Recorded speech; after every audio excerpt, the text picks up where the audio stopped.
ಬೆಂಗಳೂರು ದಸರಾ ಉತ್ಸವದ ಉದ್ಘಾಟನೆಗೆ ಸಾಹಿತಿ ಬಾನು ಮುಷ್ತಾಕ್ ಅವರನ್ನ ಇನ್ವೈಟ್ ಮಾಡಿರುವುದನ್ನು ಪ್ರಶ್ನಿಸಿ ಸಲ್ಲಿಸಲಾದ ವಿಶೇಷ ಮೇಲ್ಮನವಿ ಅರ್ಜಿಯನ್ನು ಪರಿಶೀಲಿಸಲು ಸುಪ್ರೀಂ ಕೋರ್ಟ್ ನಿನ್ನೆ ನಿರ್ಧರಿಸಿದೆ.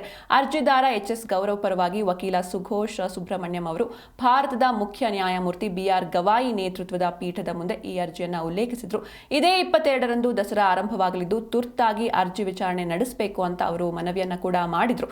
ಪ್ರಕರಣದ ವಿಚಾರಣೆಯನ್ನ ಶುಕ್ರವಾರಕ್ಕೆ ಪಟ್ಟಿ ಮಾಡಲಾಗುತ್ತೆ ಅಂತ ಸಿಜೆಐ ತಿಳಿಸಿದ್ರು. ಅಂದ್ರೆ ಇವತ್ತು ಈ ಪ್ರಕರಣ ಕೋರ್ಟ್ 3ರಲ್ಲಿ 55ನೇ ವಿಷಯವಾಗಿ ಶುಕ್ರವಾರ ಅಂದ್ರೆ ಇವತ್ತು ವಿಚಾರಣೆಗೆ ಬರಲಿದೆ. ರಾಜ್ಯ ಸರ್ಕಾರದ ಪರವಾಗಿ ಹಿರಿಯ ವಕೀಲ ಕಪಿಲ್ ಸಿಬಲ್, ಅಡ್ವೊಕೇಟ್ ಜನರಲ್ ಶಶಿಕಿರಣ್ ಶೆಟ್ಟಿ ಮತ್ತು ವಕೀಲ ಡಿಎಲ್ ಚಿದಾನಂದ್ ವಾದವನ್ನ ಮಂಡಿಸಲಿದ್ದಾರೆ. ಚಾಮುಂಡೇಶ್ವರಿ ದೇವಸ್ಥಾನದಲ್ಲಿ ದೀಪ ಬೆಳಗಿಸುವುದು, ಪೂಜೆ ಮಾಡುವುದು ಮತ್ತು ಪುಷ್ಪಾರ್ಚನೆಯಂತಹ ಆಚರಣೆಗಳಲ್ಲಿ ಹಿಂದೂಯೇತರ ವ್ಯಕ್ತಿ ಭಾಗಿಯಾದರೆ ಸಂವಿಧಾನದ 25 ಮತ್ತು 26ನೇ ವಿಧಿಗಳ ಉಲ್ಲಂಘನೆಯಾಗುತ್ತೆ.